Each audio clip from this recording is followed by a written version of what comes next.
Japan, South Korean envoys, execs discuss ways to cool tensions. Tokyo, AP, officials and business leaders from Japan and South Korea met in Tokyo on Friday seeking to cool a flare-up in tensions between the two U.S. allies. The head of Japan's powerful Keidanren business group, Hiroaki Nakanishi, said that businesses could help bridge the differences that have taken relations to their worst in decades. Although the relationship between Korea and Japan is politically in a severe situation, we have a history of overcoming situations through sharing wisdom, Nakanishi said. Mutual trust and understanding are very important. It is important to keep the dialogue steadily in any environment, he said. His South Korean counterpart, Chang-soo, chairman of the Federation of Korean Industries, said he was hoping for a breakthrough in antagonisms left over from before World War II.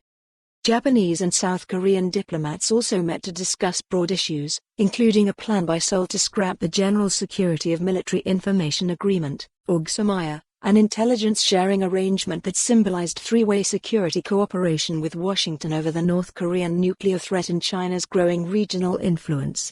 It is due to expire in late November. The suggestion that South Korea might not renew the pact angered the Trump administration and prompted a flurry of efforts to mend ties that have frayed since Japan tightened controls on key technology exports and downgraded its trade treatment of South Korea several months ago. Japanese officials said those decisions reflected security concerns. However, they came as Tokyo was protesting South Korean court rulings calling for Japanese companies to offer reparations to aging South Korean plaintiffs for forced labor during World War II. Japan insists that all compensation matters were settled when the two countries normalized relations under a 1965 treaty.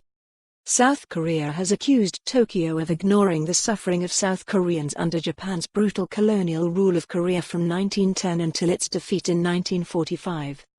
After a meeting that lasted more than 2 hours, diplomats from both sides said they had made no progress in resolving the dispute over wartime forced labor. Shigeki Takizaki, director of the Foreign Ministry's Asia-Oceania Bureau, urged Kim Young-han, his South Korean counterpart, to act wisely regarding the intelligence-sharing pact. Speaking as he left the ministry, Kim reiterated South Korea's stance that it would consider keeping the arrangement if Japan cancels its tightened export controls. He gave no details. For more on this story, visit the news article link.